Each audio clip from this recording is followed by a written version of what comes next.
다급한 상황에서 대출을 받은 사람들은 대부분 추후에 내가 대출을 받은 금리가 다른 은행들 또는 다른 회사와 비교를 했을 때 금리가 훨씬 높다는 것을 깨닫게 됩니다. 하지만 그때서 그 부분, 그 대출을 취소를 하고 무르고 싶어도 중도 상환 수수료가 부담이 돼서 사실상 무르지 못하고 그냥 그 수수료를, 금리를 그대로 지불하는 경우가 굉장히 많은데요.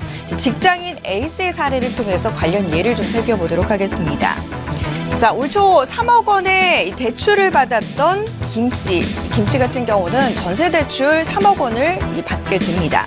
하지만 몇 달 뒤에 직장인 후배에게 요즘에 은행들을 돌아다녀 봤더니 전세자금 대출이 우대금리까지 적용을 해서 과장님이 받았던 대출 금리보다 훨씬 더 낮게 금리를 책정해서 받을 수가 있더라고요.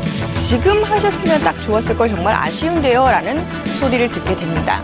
하지만 이 김씨 같은 경우는 훨씬 더 절감할 수 있었는데 지금 갈아타자니 중도상환 수수료가 부담이 돼서 갈아탈 수가 없다. 정말 아쉽다라면서 호에 섞인 목소리만 그냥 이야기를 할 뿐인데요. 직장인 A씨 이 상황이 되더라도 선뜻 대출을 물을 수가 없습니다.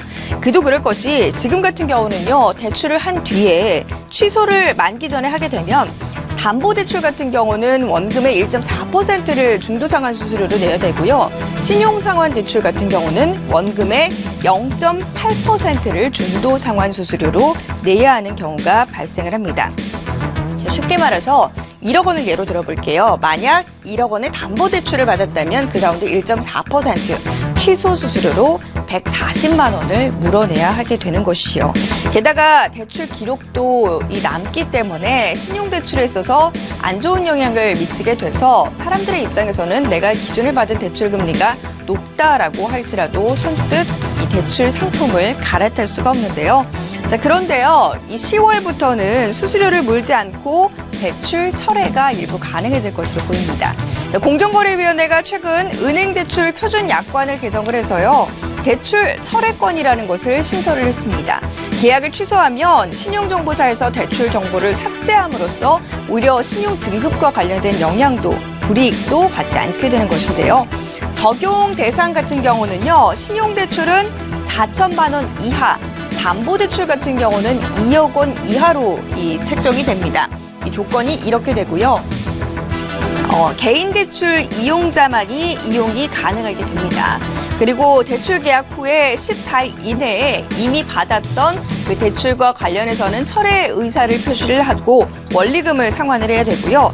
이 14일의 기준이라는 것이 대출 계약서 작성일 또는 대출금 수령일 중 늦은 날부터 계산을 하게 됩니다. 중도상환 수수료 같은 경우는 내지 않게 되지만요. 꼭 이 비용을 부담해야 할 부분들은 어느 정도 있습니다. 무조건 공짜가 아니라요. 담보대출에 따른 근저당권 수수료나 또 세금 등 일부 부대 비용과 관련해서는 함께 비용을 지불해야 돼야 되니 그 부분은 좀 참고를 하시는 게 좋을 것 같습니다. 제도 악용을 막기 위해서 한 은행에서 대출 계약 철회권을 쓸 수 있는 횟수는 연간 2회로 제한이 되고요. 대출 계약을 철회한 뒤 한 달 내에 만약 다른 금융기관에서 또 대출 계약을 했다. 다시 철회하는 행위 또한 금지가 되게 됩니다. 대출 계약 철회권은 10월부터 지금 금융업권별로 단계적으로 도입이 되고 있는 상황인데요. 은행권은 현재 10월부터 도입이 되기 시작했고요. 제2금융권 같은 경우는 지금 12월부터 시행이 되게 있습니다. 보험사, 카드사, 저축은행 그리고 신협 등에 해당이 되게 되겠고요. 일부 대부업체들 같은 경우도 12월부터 철회권을 행사할 수가 있습니다. 금융당국 같은 경우에는 리드코프, 미즈사랑, 러시앤캐시, 웰캐싱, 그리고 웰컴 크레디라인과 사나머니 등 대형 대부업체 20개사 같은 경우에도 대출계약 철회권 적용 대상에 넣어놓았다라는 입장을 발표하기도 했습니다. 어쨌든 대출계약 철회권이 도입된다라는 소식은 그동안 대출을 받았다가 너무 높은 금리 때문에 고민했던 사람들 입장에서는 굉장히 반가운 소식이 될 수 있을 것 같은데요. 하지만 한편으로는 만약 저축은행이나 카드, 캐피털사의 경우에는 오히려 상대적으로 간편한 대출 절차를 이용해서 대출을 받았다가 취소하는 사례가 늘어날 수 있기 때문에 이 부분과 관련해서 악용하는 사례가 늘진 않을지 걱정이 되는 것도 현재 사실입니다. 어쨌든 소비자를 위해서 좋은 취지로 마련된 정책인 만큼 소비자에게 미치는 효과와 부작용들을 제대로 잘 떠줘서 단계적으로 잘 적용됐으면 좋겠습니다. 지금까지 팝콘 경제였습니다.